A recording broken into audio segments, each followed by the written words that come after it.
खबर के साथ उत्तराखंड से बड़ी खबर आपको बता रहे हैं। सीएम पुष्कर सिंह धामी का जीरो टॉलरेंस नीति के तहत बड़ा एक्शन देखने को मिला है।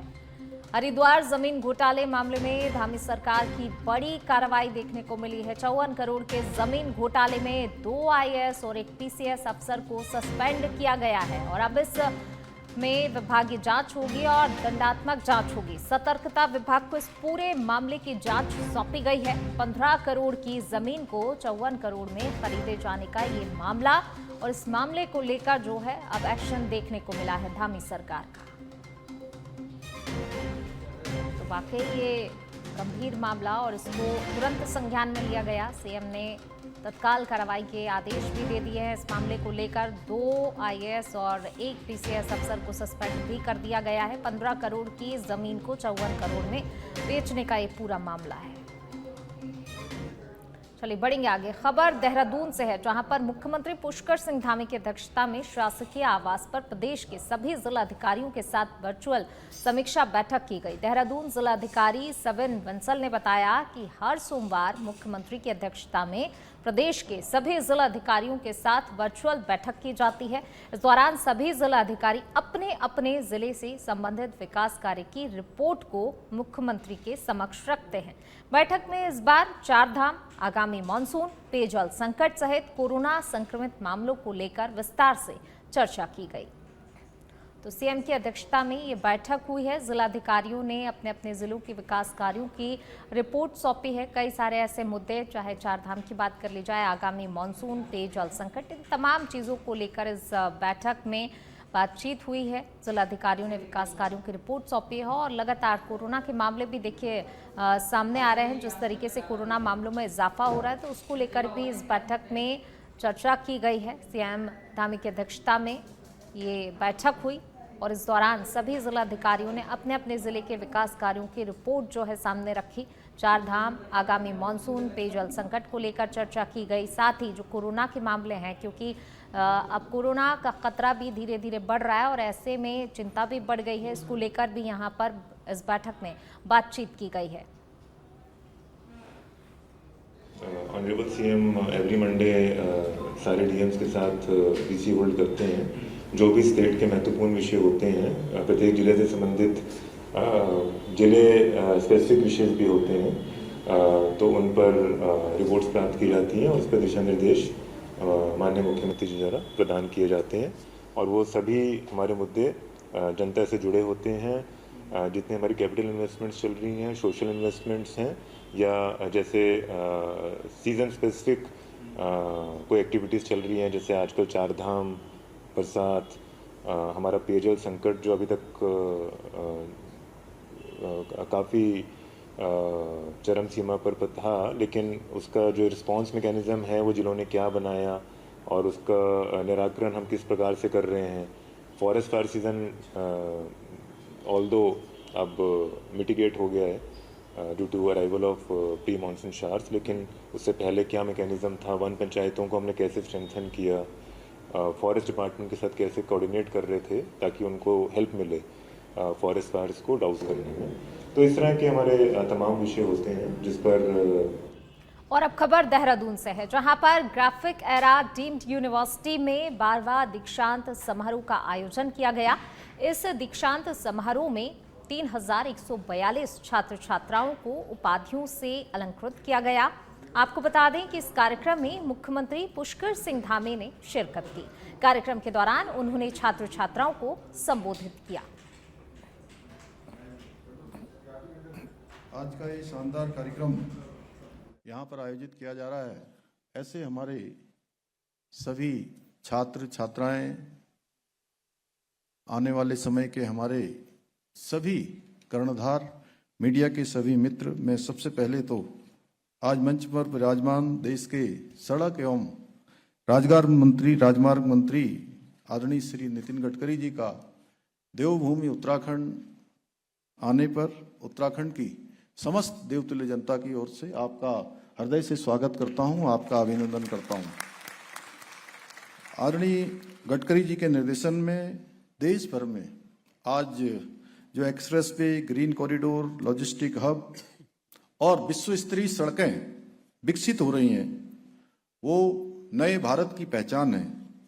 आपको यदि हम आधुनिक भारत का चलिए बढ़ेंगे आगे। केंद्र सरकार 6 जून को उम्मीद पोर्टल लॉन्च करने जा रही है, जिससे देश भर की वक्फ संपत्तियों का सेंट्रलाइज्ड पंजीकरण होगा, जिसको लेकर उत्तराखंड वक्फ बोर्ड के प्रदेश अध्यक्ष शादाब शम्स ने कहा कि वक्फ अमेंडमेंट एक्ट में एक कदम और आगे बढ़ते हुए 6 जून को अल्पसंख्यक कल्याण मंत्री किरेन रिजिजू इस पोर्टल को लॉन्च करेंगे, जिसमें वक्फ की सारी संपत्तियों को ऑनलाइन किया जाएगा। इसके साथ ही अब सारे रजिस्ट्रेशन ऑनलाइन होंगे। तो वहीं 6 जून के बाद उत्तराखंड में जितने भी वक्फ से संबंधित मस्जिद, मदरसा, कब्रिस्तान, ईदगाह की संपत्तियां हैं, इन्हें ऑनलाइन करने के लिए पोर्टल ऑन हो जाएगा।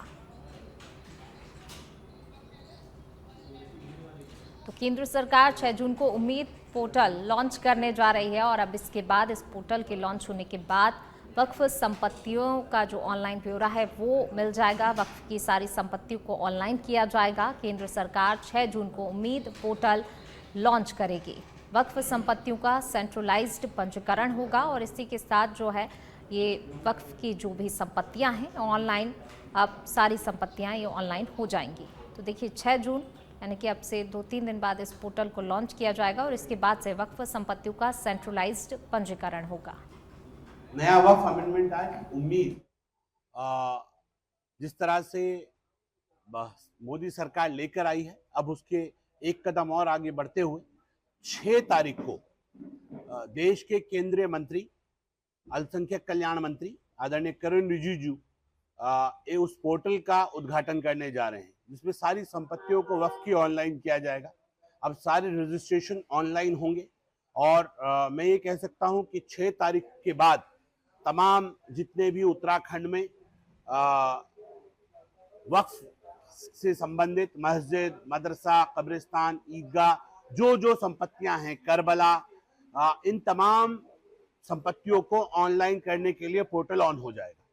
तो इसलिए आपके टीवी चैनल के माध्यम से भी मेरा तमाम लोगों से अनुरोध है कि वो 6 तारीख को जब माननीय अल्पसंख्यक कल्याण मंत्री उसका इनॉग्रेशन करें तो सब लोग उसके ऊपर अपने आप को रजिस्टर्ड कर लें, जिससे कम से कम कहां क्या स्थिति है सरकार उस चीजों को देख। चलिए बढ़ेंगे आगे। खबर नगर पंचायत दिनेशपुर से है, जहां पर कार्यालय से जरूरी दस्तावेज गायब हो जाने से गुस्साए अधिशासी अधिकारी ने पुलिस को तहरीर देकर इस मामले में कार्रवाई की मांग की है। आपको बता दें कि साल 2019-20 में नगर के कूड़ा निस्तारण के लिए नगर पंचायत द्वारा नगर से 3 किलोमीटर दूर एक जगह को किराए पर लिया गया था। भूस्वामी को किराए के तौर पर कई लाख की रकम भी दी गई थी।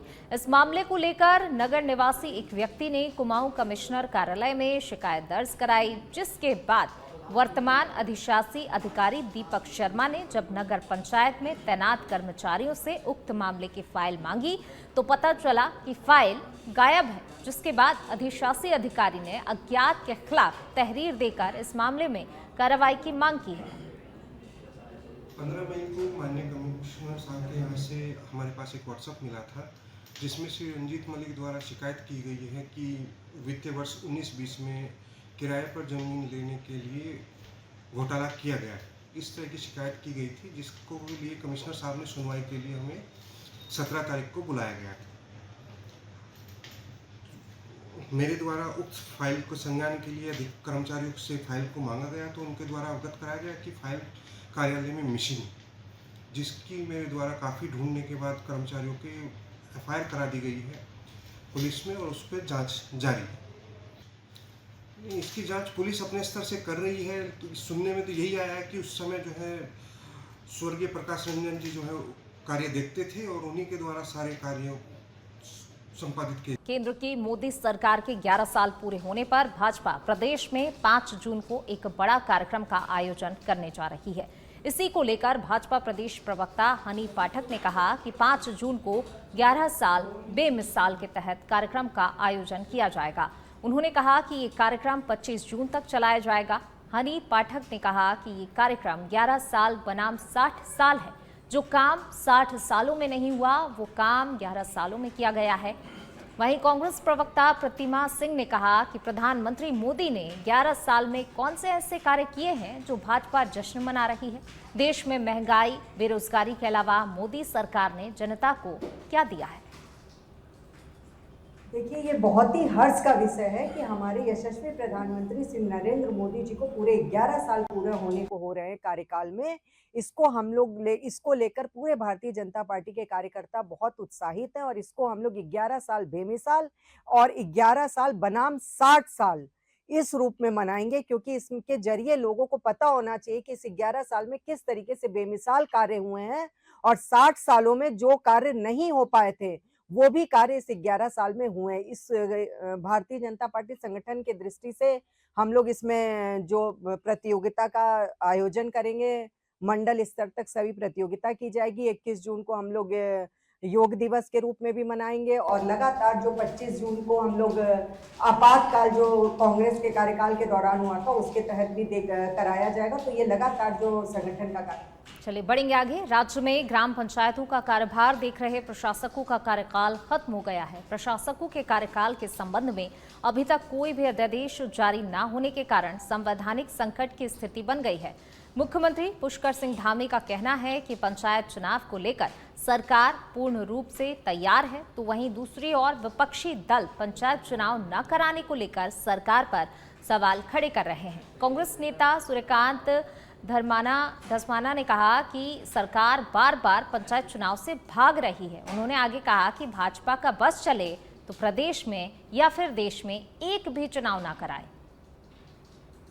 हम तो शुरू से कह रहे थे कि भारतीय जनता पार्टी की सरकार चुनाव कराने से डर रही है, चुनाव ये कराना नहीं चाहते। इनका बस चले तो पंचायत क्या, निकाय क्या, विधानसभा क्या, लोकसभा क्या, ये देश के अंदर चुनाव ही ना कराए। ये चाहते हैं केवल इनका राज रहे। और जिस प्रकार से पूरे प्रदेश की ग्रामीण जनता को बिना प्रतिनिधियों के इतना लंबा समय हो गया, क्यों आप टाल रहे हैं बार बार चुनाव? क्या मुसीबत है? क्या आपका चुनाव आयोग राज्य का वो चुनाव कराने में सक्षम नहीं है? क्या पंचायती राज विभाग आपका प्रदेश का वो डिफंक्ट हो गया है? प्रदेश के अंदर ये क्या स्थिति है कि आप प्रशासक पे प्रशासक और उसका कार्यकाल बढ़ाने का काम लगातार कर रहे हैं। अब आप प्रस्ताव ले आए नया कैबिनेट में और उसके बाद आप ऐसी व्यवस्था कर रहे हैं जिससे कि अध्यादेश ला करके उनको 1 साल तक कार्यकाल बढ़ाने, मतलब कमाल है। 73वें और 74वें अमेंडमेंट का भी सम्मान आप नहीं कर रहे हो। आप कार्यकाल बढ़ा ही नहीं सकते और उसके लिए आप अध्यादेश ला रहे हैं, उसके बाद आप विधानसभा में प्रस्ताव लाएंगे। तो मैंने बताया आपको कि इनका बस चले तो चुनाव करवाए ही ना। वर्तमान में राज्य की सरकार पंचायत चुनाव से भाग रही है, डर रही है। उसको ये मालूम है कि जिस प्रकार से निकाय चुनाव में अधिकांश आप देखेंगे पर्वतीय क्षेत्रों में जितने निकाय के नतीजे आए उसमें इंडिपेंडेंट ज्यादा जीते और कांग्रेस और भारतीय जनता पार्टी की बराबर की टक्कर रही। तो इसलिए चलिए बढ़ेंगे आगे। प्रदेश के कुमाऊं मंडल विकास निगम और गढ़वाल मंडल विकास निगम को एकीकृत करने को लेकर लंबे समय से कवायद चल रही है। दोनों निगमों के एकीकरण को लेकर सरकार को विरोध प्रदर्शन का सामना भी करना पड़ रहा है। अब एक बार फिर से दोनों निगमों के एकीकरण को लेकर पर्यटन मंत्री सतपाल महाराज ने स्थिति स्पष्ट करते हुए कहा है कि राज्य सरकार इस दिशा में काम कर रही है। हम सभी से सहयोग की अपील भी करते हैं। इसके साथ ही कहा कि इससे पर्यटन विभाग सशक्त रूप से उभरेगा। कुमाऊं मंडल और गढ़वाल मंडल के जो हमारे निगम हैं इनको मर्ज करने का पहले से हमारा लक्ष्य था और ये मर्ज हम निश्चित रूप में आगे करेंगे। हम ये चाहते हैं सभी इसमें अपना सहयोग दें। इसके बाद जो है एक टूरिज़्म डिपार्टमेंट जो है सशक्त रूप से उभरेगा, क्योंकि अक्सर लोग ये कहते हैं, बहुत से लोग जो कुमाऊं मंडल के पास आते हैं और वो कहते हैं साहब हमको बद्रीनाथ जाना है, तो वो बताते हैं कि साहब आपकी हम मदद नहीं कर पाएंगे क्योंकि बद्रीनाथ हमारे कुमाऊं मंडल के नीचे नहीं आता है। तो इसलिए मैं समझता हूं कि एक टूरिज़्म का एक डिपार्टमेंट हो, मजबूत डिपार्टमेंट हो, तो हम लोगों की सेवा अच्छी तरह से कर पाएंगे। कुमाऊं प्रदेश में 10 जून तक मानसून आने की संभावना है और ऐसे में मानसून की तैयारियों को लेकर पीडब्ल्यूडी विभाग ने भी अपनी कमर कस ली है। विभाग के एचओडी राजेश चंद्र शर्मा ने बताया कि मानसून की तैयारियों को मुकम्मल रूप दे दिया गया है। इसके साथ ही उन्होंने आगे बताया कि उन स्थानों का भी चयन किया गया है जहां पर रोड ब्लॉक रहते हैं। जेसीबी और पोकलेन मशीनों को भी डिप्लॉय करना शुरू कर दिया गया है। इस वर्ष ऐसे 1100 मार्गों को चिन्हित किया गया है जो अक्सर बंद रहते हैं। उनके लिए 338 वैकल्पिक मार्गों को आइडेंटिफाई कर लिया गया है। इस बार 278 जेसीबी व पोकलेन मशीनों को उन स्थानों पर भी तैनात किया जाएगा जहां पर लैंडस्लाइड की संभावना बनी रहती है। देखिए, जैसे हम गत वर्षों में भी मानसून की तैयारियां करते हैं, मानसून की तैयारियों में हमारे कौन कौन से क्रॉनिक लैंडस्लाइड जोन्स हैं वो हमने आइडेंटिफाई कर लिए हैं। इसके अलावा जहाँ जहाँ हमारे जेसीबी, पोकलेन इत्यादि हमारी जो डिप्लॉय होनी है उसकी तैयारी भी हमने पूरी कर ली है। कितने मार्ग, इस बार हमने ये भी देखा है कि हमारे कौन कौन से मार्ग ऐसे हैं जो बंद होते हैं और उनके अल्टरनेट रूट क्या क्या हैं, उसकी भी हम लोगों ने पूरी तैयारी कर ली है। जैसे हमने जो हमारे एक्सपेंसेस हैं उसमें ये है कि 1104 ऐसे मार्ग हैं जो हमारे जनरली बंद होते हैं जहाँ पर लैंडस्लाइड आता है। उसके लिए 338 उसके वैकल्पिक मार्ग वो भी हमने आइडेंटिफाई कर लिए हैं। उन मार्गों को भी हमने ये रखा है कि अगर कोई मेन रोड हमारी बंद होती है तो उन वैकल्पिक मार्गों से हम यातायात को चला सकें। इसके अलावा जेसीबी का प्रोक्योरमेंट जो हमारी विभागीय हैं, इसके अलावा जो हम कॉन्ट्रैक्टर्स के हायर करते हैं उसके लिए भी हमारे डिविजन्स के द्वारा सबकी निविदाएं आमंत्रित कर ली गई हैं। और हमारा प्लान ये है कि इस बार हम 278 हम अपनी ये जो जेसीबी। और अब खबर एकेश्वर ब्लॉक के सिरौली से है, जहां पर गुलदार ने एक 55 वर्षीय व्यक्ति को मार डाला। ये घटना तब हुई जब व्यक्ति शाम को जंगल के रास्ते अपने घर जा रहा था। डीएफओ गढ़वाल स्वप्निल अनिरुद्ध ने बताया कि घटना की सूचना मिलने पर वन विभाग की टीम मौके पर पहुंची, जहां पिंजरा लगाने और कैमरा ट्रैप आदि सहित ट्रैंक्विलाइज की कार्रवाई की जा रही है। वहीं उन्होंने कहा कि मृतक के परिजनों को मुआवजा देने की भी कार्रवाई की जा रही है। आज सुबह 6:30 बजे जो है वन विभाग को सूचना मिली कि एकेश्वर ब्लॉक में एक व्यक्ति पर गुलदार द्वारा किसी वन्यजीव द्वारा हमला किया गया है। मौके पर जब टीम पहुंची तो पता चला कि जो है ये अटैक गुलदार द्वारा किया गया है। ये घटना कल देर शाम की है, रात को 8 बजे के बाद, जब व्यक्ति जो है मार्केट से जंगल के रास्ते अपने गांव जा रहे थे और वहाँ पर जो है गुलदार ने उनके ऊपर अटैक किया है। मौके पर सूचना मिलते ही जो है वन विभाग की टीम पहुंची और वहाँ पर जो है पिंजरे लगाने की कार्रवाई, कैमरा ट्रैप्स लगाने की कार्रवाई और गश्त करने की कार्रवाई जो है वन विभाग द्वारा की जा रही है। जो मानव वन्यजीव संघर्ष राहत वितरण नियमावली है, इसके तहत जो 6 लाख रुपए की धनराशि है, इसमें से जो है 1,80,000 रुपये धनराशि जो है वितरित करने की कार्रवाई गतिमान है। आज वो जो कर दी जाएगी। बची हुई शेष धनराशि जो है वो कुछ फॉर्मेलिटीज़ करने के बाद जो है परिवार को दी जाएगी। वन विभाग द्वारा मुख्य वन्यजीव प्रतिपालक को क्षेत्र में पिंजरा लगाने, ट्रैंक्विलाइज करने और अंतिम रूप में जो है गुलदार को नष्ट करने हेतु मुख्य वन्यजीव प्रतिपालक को निवेदन किया गया है और मुख्य वन्यजीव प्रतिपालक से लगातार बात हो रही है। इसमें बढ़ेंगे आगे। प्रेमनगर थाना क्षेत्र में बीती रात एक फायरिंग की घटना में एक युवक की मौत हो गई। पुलिस के अनुसार ये घटना 3 जून की रात करीब 1:30 बजे की बताई जा रही है। पीपल चौक मांडूवाला क्षेत्र में उस समय हुई जब कुछ युवक एक बोलेरो गाड़ी में बैठे हुए थे। पुलिस को दी गई तहरीर में वादी ने बताया कि वह अपने मित्रों के साथ गाड़ी में मौजूद था और इसी दौरान 2 लोग मोटरसाइकिल पर सवार होकर आए और बोलेरो वाहन की ओर सामने से फायरिंग कर दी। फायरिंग में रोहित नेगी को गर्दन में गोली लग गई, जिसकी मौके पर ही मौत हो गई। पुलिस ने इस मामले में आरोपियों के खिलाफ मामला दर्ज कर लिया है। पुलिस ने बताया कि ये घटना की सभी पहलुओं से जांच की जा रही है और जल्द ही साक्ष्यों के आधार पर आगे की कार्रवाई भी की जाएगी। आज प्रातः थाना प्रेमनगर पुलिस को सूचना प्राप्त हुई कि डीबीआईटी चौक पर किसी व्यक्ति को गोली मार दी गई है। इस सूचना पर प्रेमनगर पुलिस के द्वारा मौका मुआयना किया गया। वहां जाकर पता चला कि जिस व्यक्ति को गोली मारी गई है उन्हें उनके दोस्त ग्राफिकर हॉस्पिटल लेकर चले गए हैं। पुलिस के द्वारा ग्राफिकर हॉस्पिटल जाया गया। वहां पर पता चला कि जिस व्यक्ति को गोली मारी गई है उनका नाम रोहित नेगी है और वो तिलवड़ी थाना सैलपुर क्षेत्र के रहने वाले हैं। उस समय उनके दोस्त जो साथ में थे उनसे जानकारी करने पर पता चला कि रोहित नेगी अपने दोस्तों के साथ कल उनका जो दोस्त है तरुण, जो कि बड़ोवाला क्षेत्र में रहता है, उनके घर पर गए थे और सभी लोग खाना वगैरह वहाँ खा रहे थे। इसी दौरान इनके साथ जो इनकी एक महिला मित्र भी साथ में थी, उसके फ़ोन पर एक व्यक्ति का फ़ोन आता है और वो व्यक्ति उस महिला को बहुत ही गंदी बातें, अपशब्द और बदतमीजी से बात कर रहा होता है। इस दौरान रोहित नेगी भी ये बातें सुन लेता है और रोहित नेगी के द्वारा उस व्यक्ति से कहा जाता है कि आप इस प्रकार की बातें ना करें, ये